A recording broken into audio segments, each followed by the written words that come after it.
What is a grand narrative? How can we understand a narrative, and how can we understand it is a grand narrative? So let's try to understand from a book. This is a book written by the Francois Lyotard, a postmodern philosopher and thinker who wrote a very famous book, The Postmodern Condition, A Report on Knowledge. And in that book, he gives the idea of the grand narrative.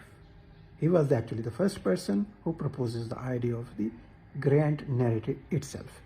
And he also gives the theory to understand the grand narrative. What is the grand narrative? He defines it and calls it a meta-narrative.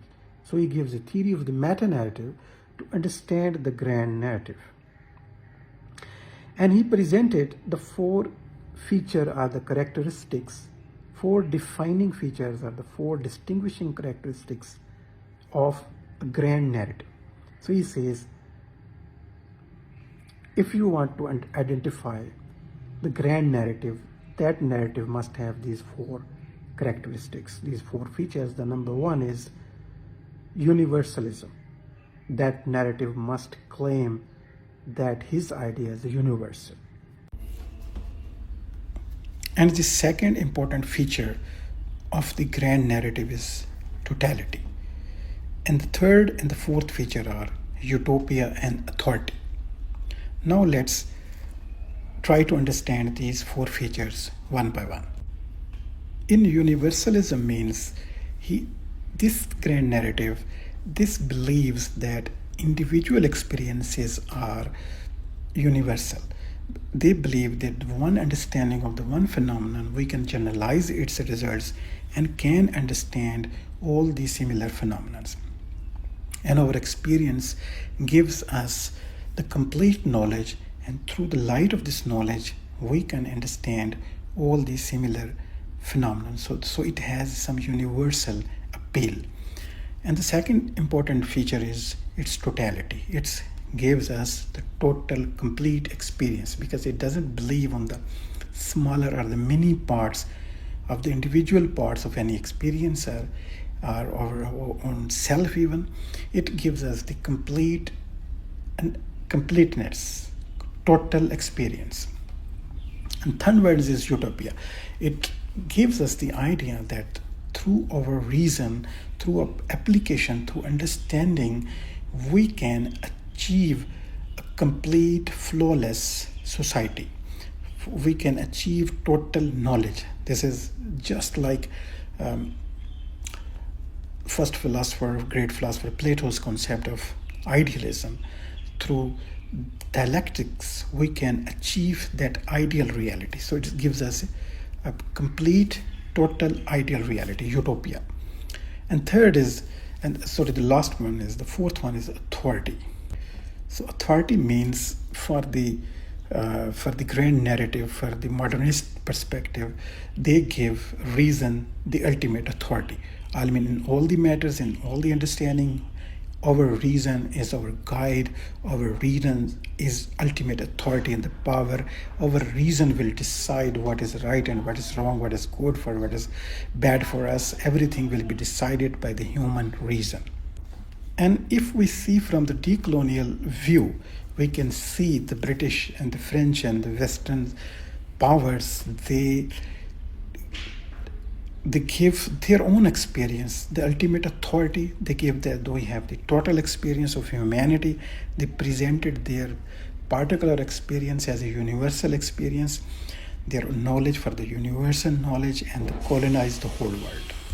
So the Western world presented their civilization as a model civilization and asked the whole of the world to follow them. And in their colonial project, this suppresses this side, that every experience, whether it is individual or the collective of any civilization, is actually contextual. Actually, every experience, whether it is a very unique, very complete, or it seems very creative, is always contextual in the time and the space. It is bound in the time and the space. So every human experience is actually local. But Europe presented their local experience as a universal truth. But in reality, they want to colonize all the Africa, Asia, and Latin America in order to exploit their resources. And the Western power give reason and the human reason and the rationality to the ultimate reality and authority. They give the power and the authority to human reason. And in reality, the human reason is the minor part of the human psyche. But West presented this smaller part as a total human existence, as a total human reality. And in this way, they neglected the spiritual or the philosophical or the other mental experiences and experiments of the other cultures of the world. But decolonial and the postmodernism and the decolonial view challenge this view, challenge this idea of experience as a total, final, and universal. It challenges the authority of the reason, and it challenges their presentation of the Western civilization as the model and the only possible civilization for the world. Decolonial view challenge their grand narratives. Decolonial view also challenges the completeness and and wholeness of the individual and the complete authority of the rationality and the reason. Decolonial thinkers view that everything is connected and every human, every incident are the social products, and everything is connected with other things. Nothing is separate, individual, and isolated. It takes all the realities are cultural, exist in the particular time and space. So every human being thinks and create according to the time and context, and on the time and the context. For example, the esteem and the paradigm also influences, and the culture influences every individual. So every individual is not in the real sense individual or separate from the society, but part of the whole culture.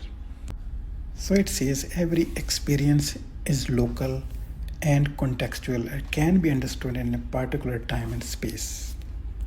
No knowledge, no theory is value free and neutral. It says history doesn't mean a linear progress, one event to the other, and the logical conclusion to the end, a teleological concept, but it says history is non-linear, non-teleological. It is just like a dance or the music. Colonial believes in the multiple worldviews, multiple perspectives, multiple theories, coexistence of everything.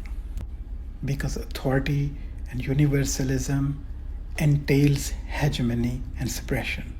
So there is no authority, there is no center of absolute power. So power is distributed among many centers. We should not give center to any view, any theory, or any person and assign them the absolute power. Because nothing is free, nothing is completely independent, everything is dependent on other. So there is intertextual relationship. Marginalized thinkings, marginalized groups, or marginalized things, marginalized cultures are also as important as the center or the Western civilization, Western knowledge, and Western culture. Because everything is interpretations, we can interpret from many dimensions to a single text, to a single phenomenon, and no interpretation is absolute or last. Because if some society insists on any interpretation as the last one, it entails the hegemony.